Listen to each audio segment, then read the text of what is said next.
Pushkin. Hey everyone, today we're continuing our celebration of Black Music Month with one of my all-time favorites, jazz legend Sonny Rollins.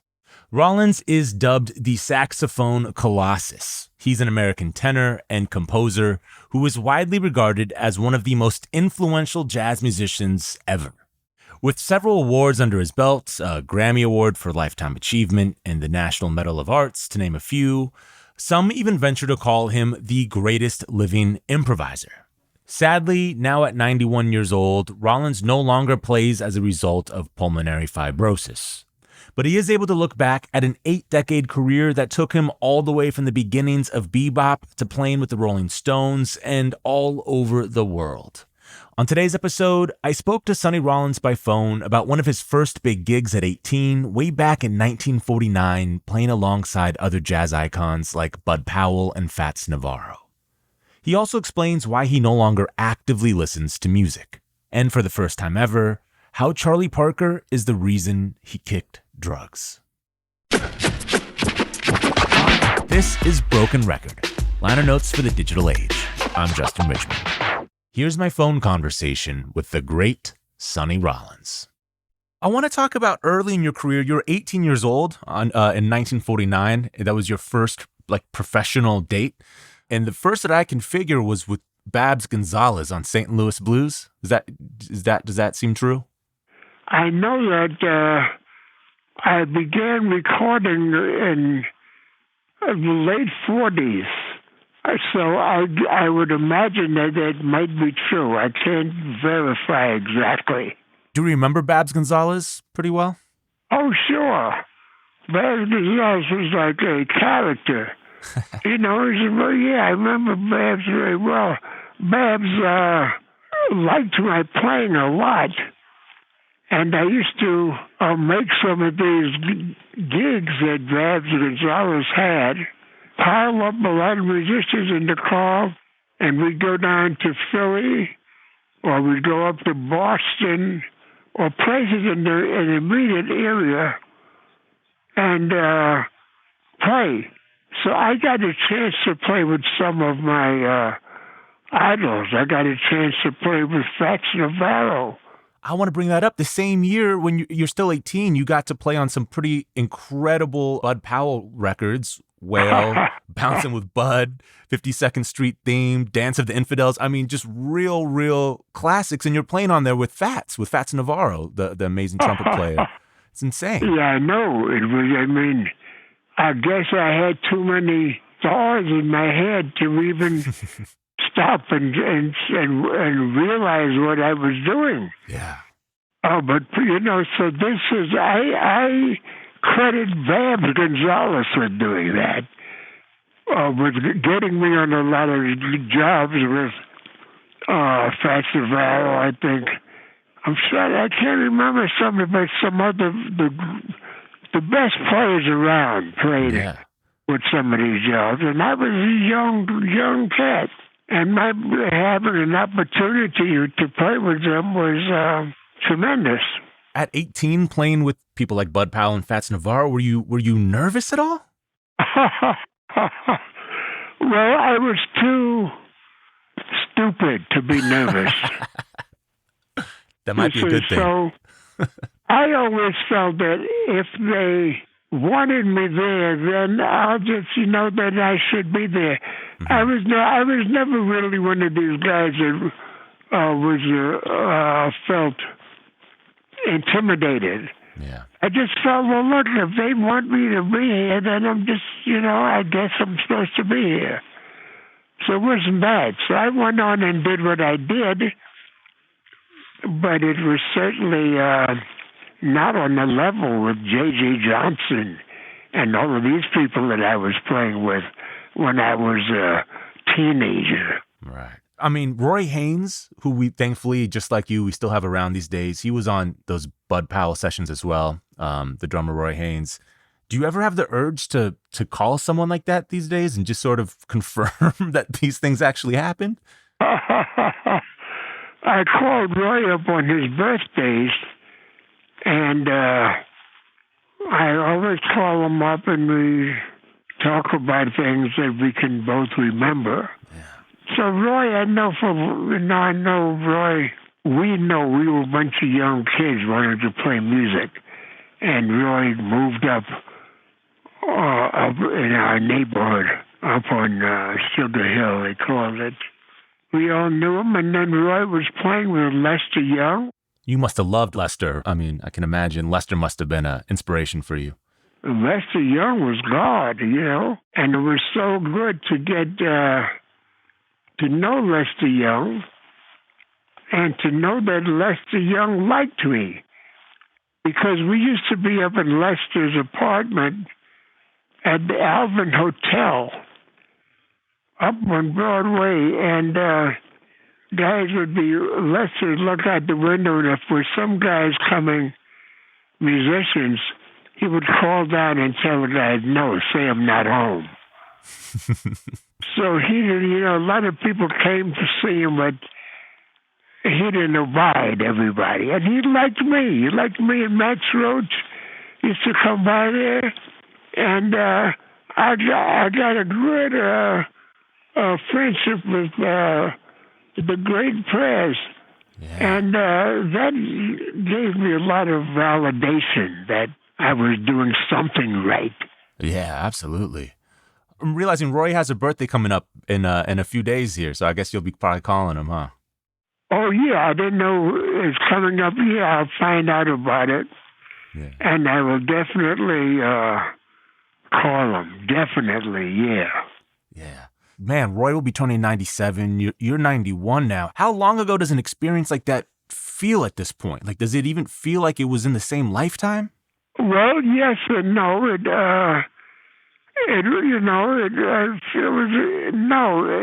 In a life, that's a tough question, because a lifetime means, the last week could be a different lifetime in a way of speaking. Yeah, sure. Absolutely. Or in a way, it's a different lifetime, yes, but still, it was a lifetime which I was involved in, so it's not that different.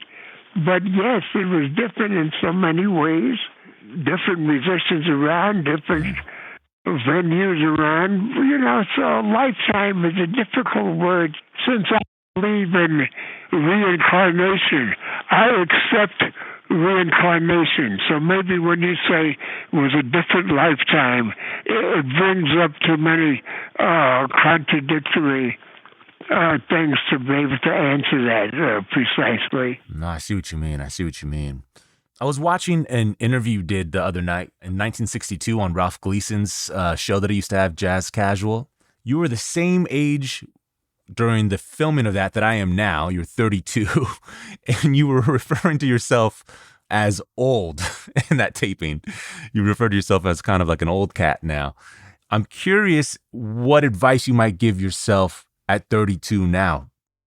I've made so many mistakes in life. I've done some good things in life. I was learning. It was a learning experience. I think I was born a fairly positive person. They used to call me the jester when I was a little boy. And playing. So I think I had a positive personality all through my life. That's what we think, and it's good, but things happen to us. We get tested in life, and it's a long trip, and I've known so many people that didn't make it all the way and ended up in terrible situations. I was talking about my friend, who's a great drummer from Chicago named Ike Day. And I played with Ike Day when I was in Chicago back in 1949. He was strung out on drugs, and I was sort of strung out on drugs at the time. So that was a different world, but it was one of those rivers I had to cross. Yeah. So that it's hard to look back. I made a lot of mistakes in life. I did some things in life which like my music, I was always trying to get better. But as I said, I was a guy that wasn't afraid of trying to do something and playing with superior musicians and all of that. No, you definitely because did. I felt that I should be there. They wanted me to be there. Yeah. We have to learn. We have to try to be the golden rule and all that stuff. Got to try to do it. If we don't get it now, we have to try it again. Like it said in the TV commercial, pay me now or pay me later. I'm gonna start quoting that. Yeah, man, you got to get it right. You can't do anything and get away with it. You got to get it right. Yeah. You don't get it right now, you're going to have to get it right later because you reap what you sow. See, some of these things are very important to remember that what life is about. Life is to find out the reason for life. What does it mean? And that goes on and on, man. Who knows how many lives we have to live? Could be a billion, trillion. Who knows? I don't know. But I know that you can't get it generally in one lifetime. Some people are really advanced that I meet in life. I say, wow, their journey, they know a lot more than I do. Then some people, I'm ahead of some other people in their journeys. I say, wow, I've learned some things this guy hasn't learned, or this girl hasn't learned. All of these things mean something. I'm thinking about what you've sowed musically, and that certainly is more than I think many people, would ever contribute to one lifetime. And I was thinking about the year, particular 1956 for you. That year, you played a date with Miles Davis that included Charlie Parker. Do you remember that date? Oh, yeah, collector's items. Collector's items, exactly. You played Serpent's Tooth. Did you interact with Bird much on that session? Well, Bird was another one of my gods. So, of course, there was there were some other things happening on that particular session. And, I guess I might as well say it. At that time, I was still on drugs. So I hadn't seen Charlie Parker in a while. So he said, Sonny. So I told him, I think he said, yeah, how you doing? I think he meant, have I got my life together? And I told him, oh, yeah, man, I'm doing good, So I lied to him. I wasn't doing good. And some guys in the band, later on during the session, they ratted on me. They said, oh, man, Sonny was out getting high with us last night. So anyway, later on the session, after he found out that I had lied to him, I noticed something in him, how destroyed he was, how despondent he was to know that I had. And not just me. Then I realized, man, Bird was so involved with all of the young musicians trying to follow his music and his lifestyle. Yeah. It was killing him. The drugs and all that, yeah. Yeah, knowing that all these young guys were using drugs. It was killing him. And I saw that at that session. So, you know what? I said, okay, that's it. I said this to myself, I'm going to get off of drugs and show Charlie Parker that he shouldn't be so down because some people are following his positive effect on their life, not the negative effect. And that's when I made my decision to get off of drugs. Wow, I didn't know that. I had no idea. Yeah, well, that's part of this life that I'm living here. Yeah. So actually, you know what? I got off of drugs. I don't know whether you need to know all of that, but it wasn't easy. No, it's very fascinating. Did you ever get a chance to tell Charlie that you got clean? Okay, well, what happened was this. There was a drug rehabilitation place in Lexington, Kentucky. It was the first place where it was like the Betty Ford Clinic before the Betty Ford Clinic. And a lot of people were there, people that were into drugs, movie stars were there. We were treated like patients, not as criminals. Anyway, so I was there for the cure. The cure was, I think, 4 months. I left Lexington in 5/5/55. That's when I was discharged, or whatever you want to call it.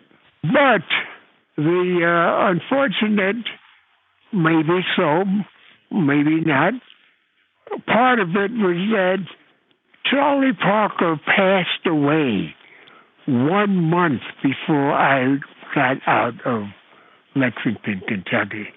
So I never got the chance which I was waiting to do, going up to the bird and say, "Hey, man, I'm straight. Charlie, I'm straight, man." I would convince him, or he would know that I was so anxious because I was so ashamed of lying to him earlier on this record date you just recalled. So I was so anxious for this to happen. I would be able to see him and convince him that I wasn't going to disgrace him anymore. But unfortunately, that was denied me. However, I do believe in things like the afterlife and all that stuff. So I think Charlie Parker knew, wherever he was at, that, oh, Sonny got my message. Yeah, no, definitely. And it, really, when you think about it too, it's pretty great timing that you got clean in 55, because I mean, in 56, your career is really insane. Your output.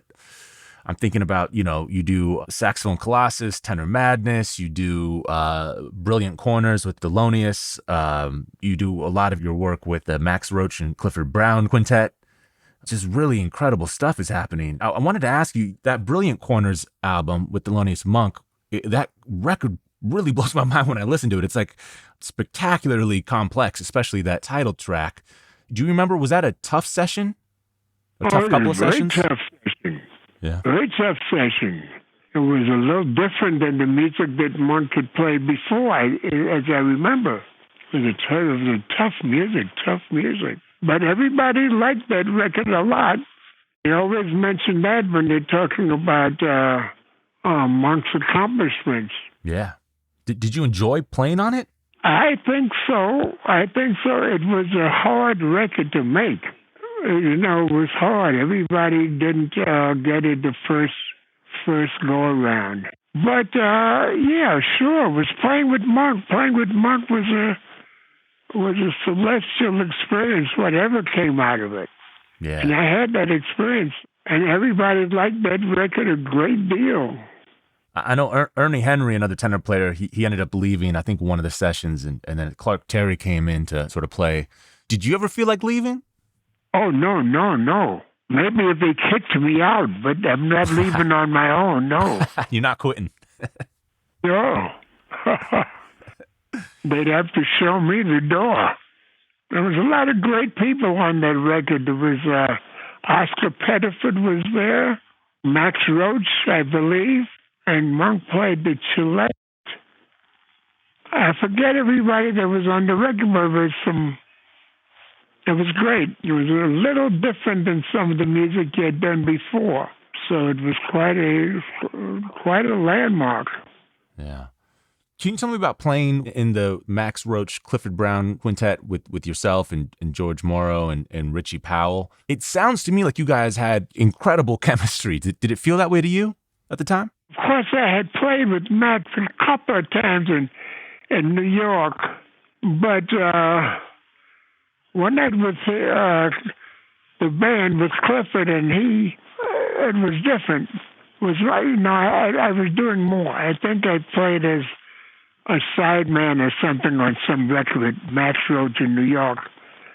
But when I played with the band, it was really, I don't know, I'm glad it sounded like that, because I had a great experience playing with Clifford Brown. And Clifford was such a straight up guy. He was such a straight up player. One of the best players as we know. When I look back today and I talk to different guys, all these young guys, Clifford Brown was their favorite trumpet player. So he was quite a guy. But he was also a great person. And I learned a lot from Clifford because Clifford was playing all of this music, but he was not a guy that was messing around with drugs. He wasn't that, So I said to myself, wow, man, listen to all this music. He can play, and he's not, it has nothing to do with his personal life.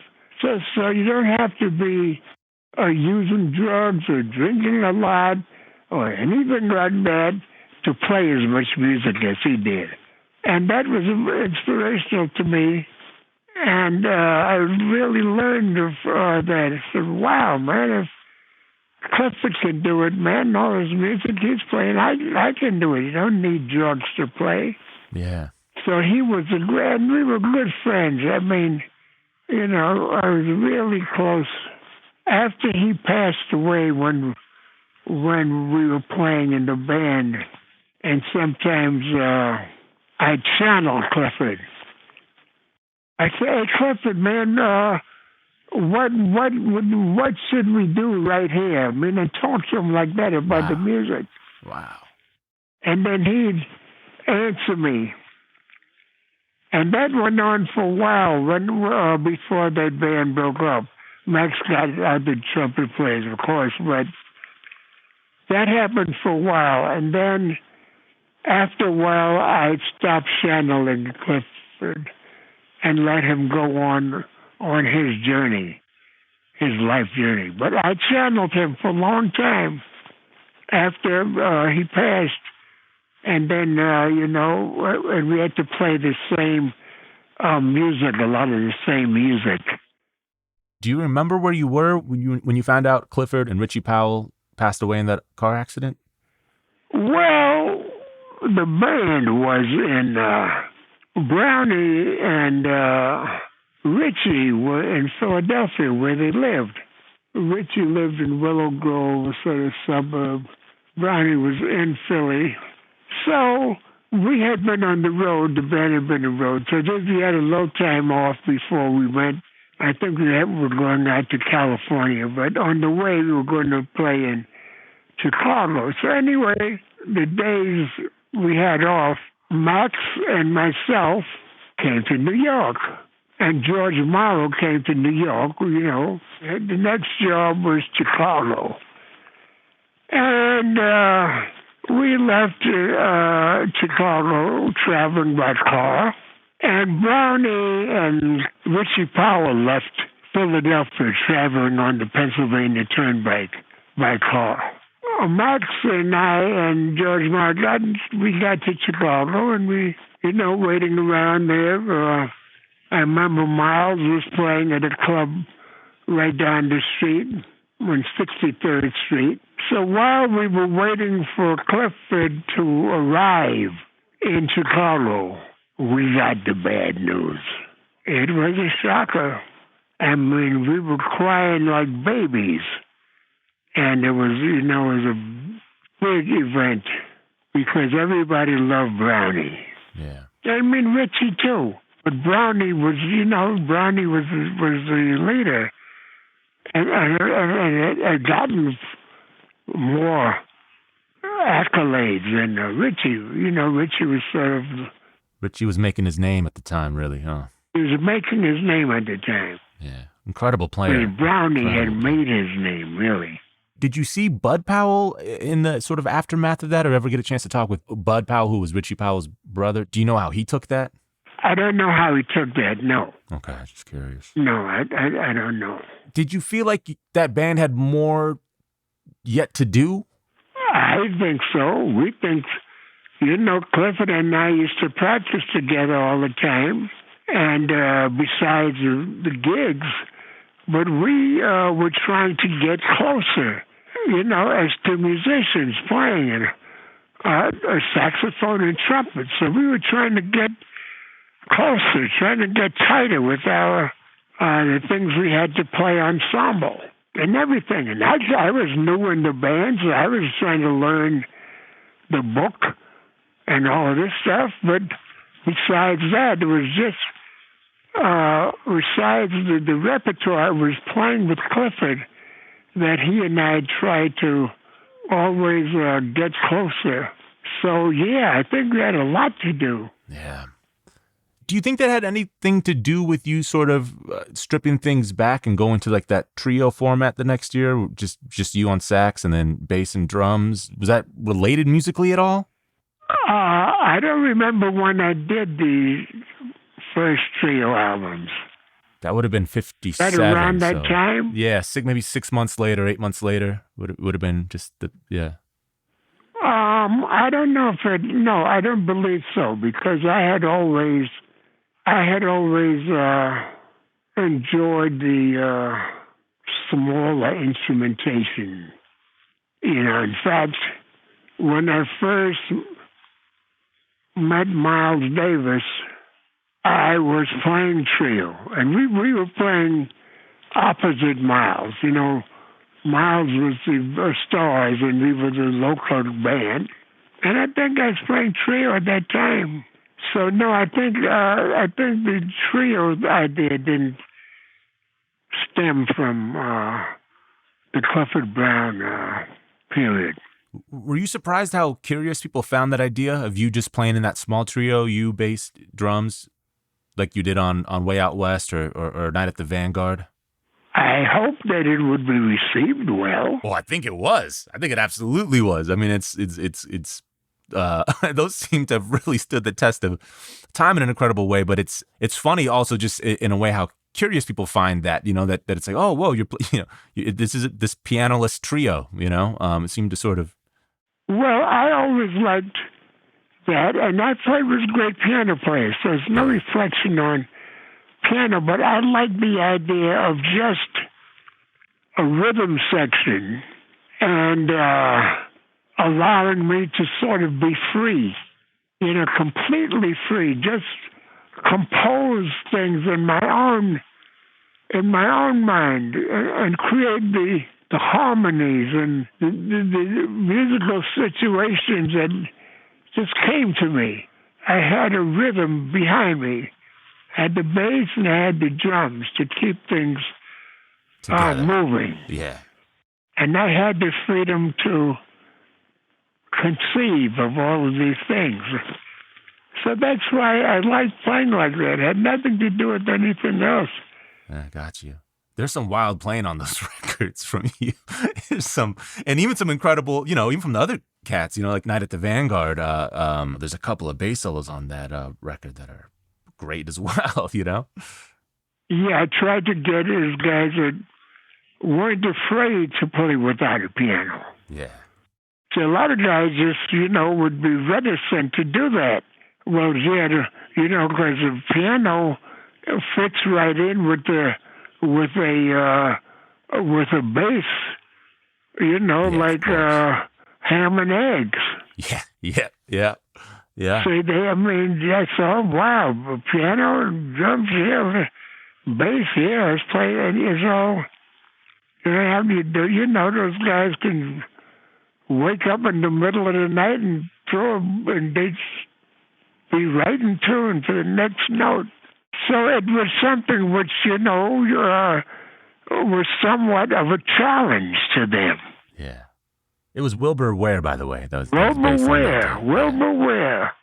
We used to have a joke about Wilbur. We used to call him Wilbur B. Ware.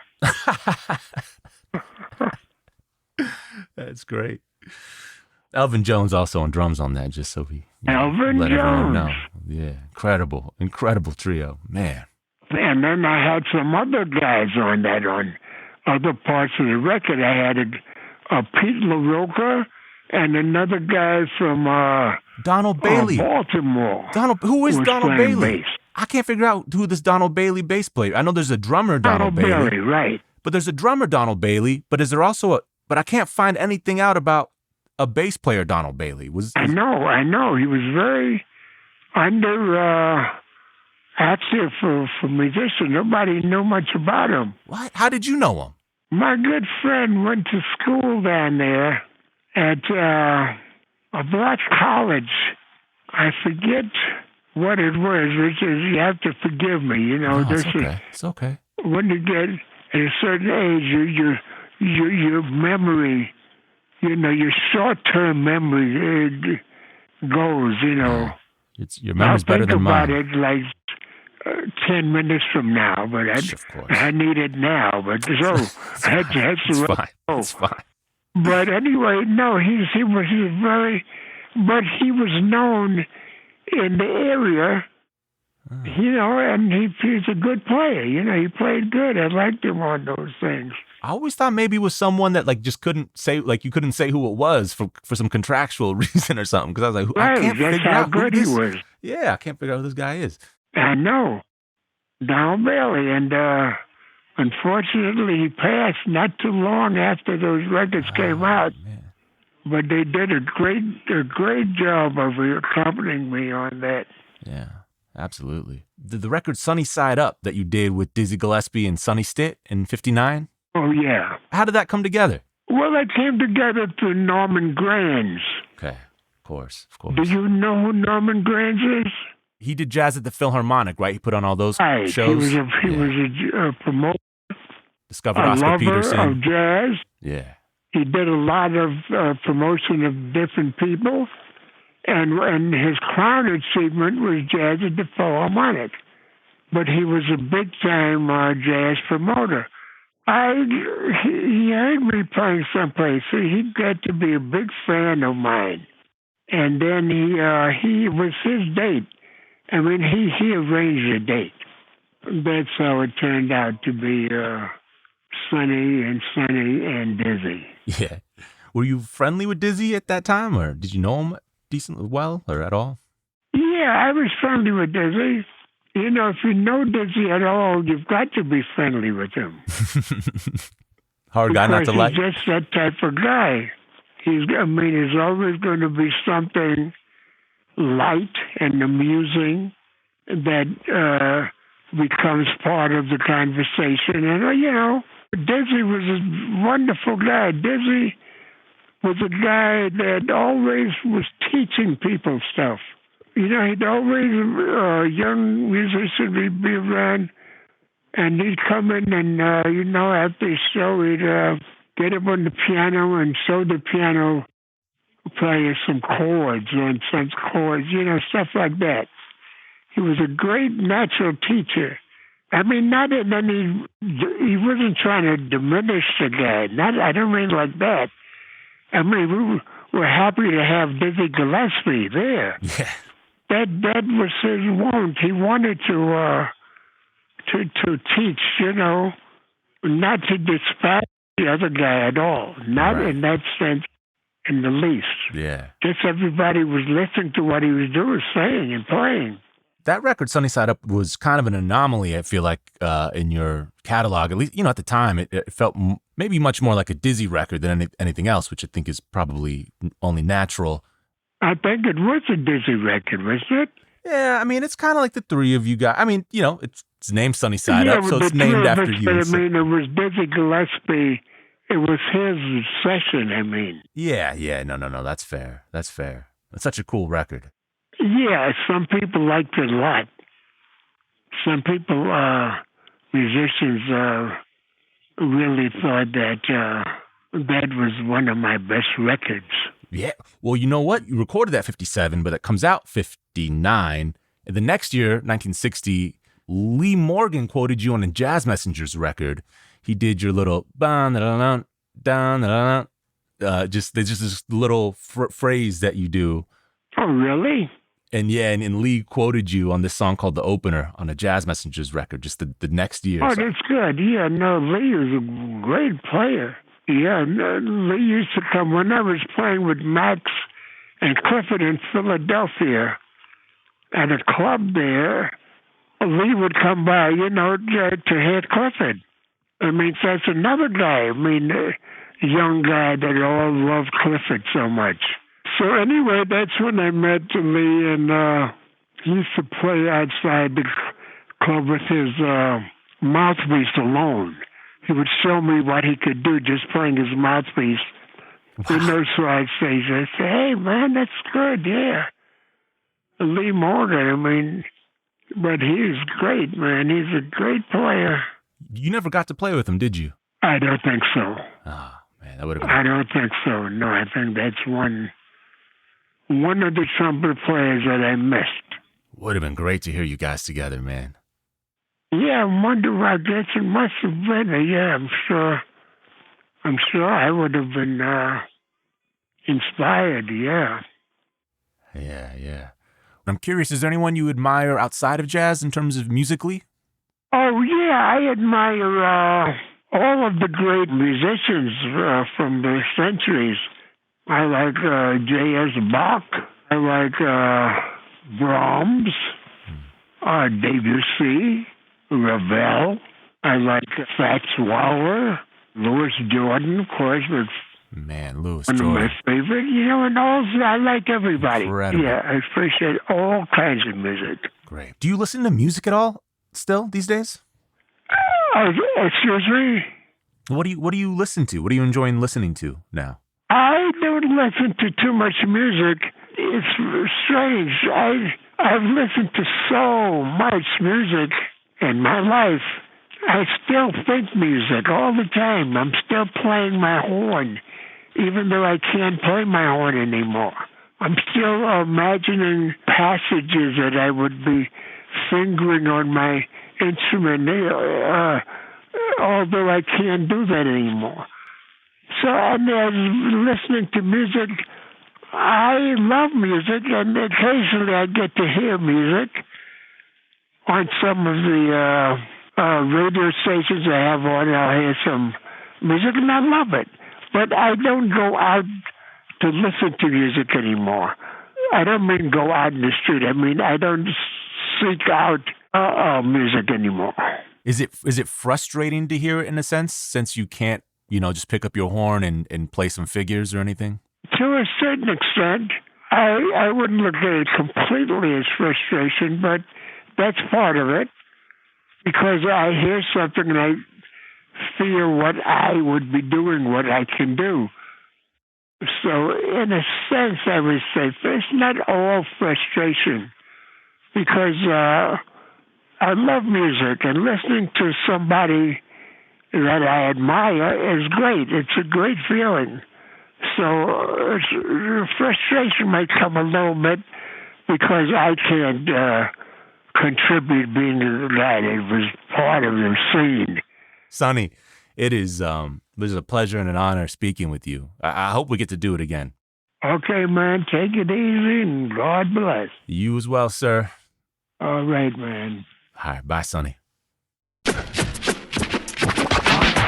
Thanks to Sonny Rollins for taking us back to some of the earliest, most important moments in American recorded music history.